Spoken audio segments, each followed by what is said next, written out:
Fiche numéro 11, tunnel et passage à niveau. Donc tunnel, conduire en sécurité, en cas d'arrêt, en cas de panne, en cas d'incendie, passage à niveau, différents types, données statistiques, précautions.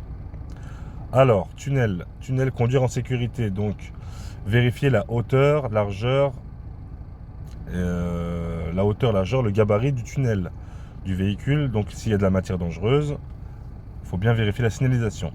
Alors, il faut allumer les feux.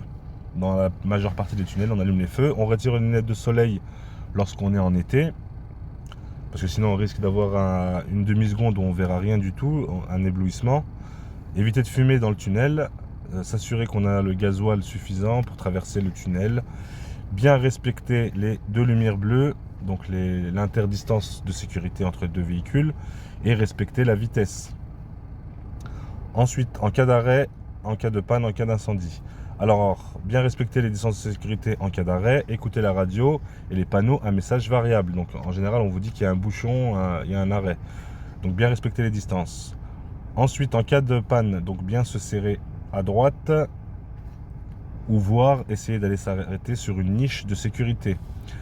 Se mettre à l'abri en cas de panne. Ne pas tenter de faire demi-tour. Alors, en cas d'incendie, ne pas tenter de faire demi-tour. Bien laisser les clés sur le contact au cas où les pompiers auraient besoin de déplacer le véhicule. Utiliser l'extincteur, vous avez un extincteur à l'extérieur du véhicule, ne pas hésiter à aller l'utiliser en cas de départ de feu. Après, si l'incendie est prononcé, là il ne faut pas chercher à aller éteindre le feu avec un petit extincteur. Aider les autres en cas d'incendie, aider les autres usagers à aller se diriger vers les issues de secours.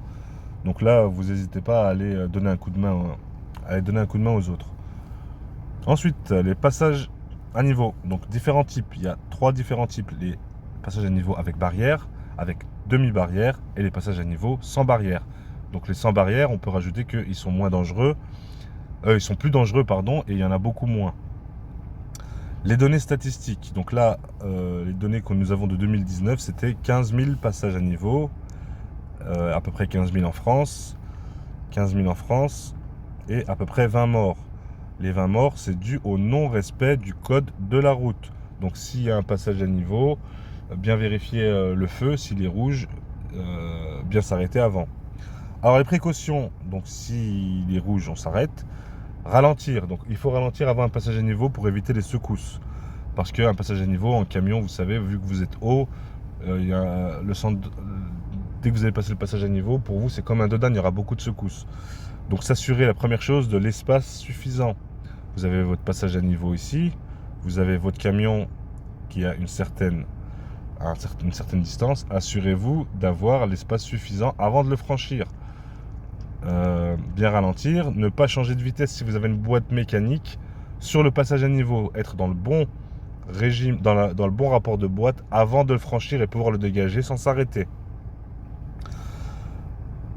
En quête de danger, donc après, si vous avez vous faites tout ce que vous pouviez, puis au dernier moment on s'aperçoit que le passage à niveau il va se refermer, ne pas hésiter donc à casser la barrière pour franchir le passage à niveau, pour pas que le train vous rentre dedans et déraille.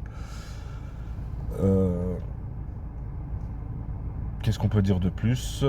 Si jamais vous cassez la barrière, ne pas hésiter à utiliser le téléphone qu'il y a sur les barrières pour prévenir la SNCF que vous avez détérioré la barrière. Donc voilà pour les passages à niveau, la fiche numéro 11.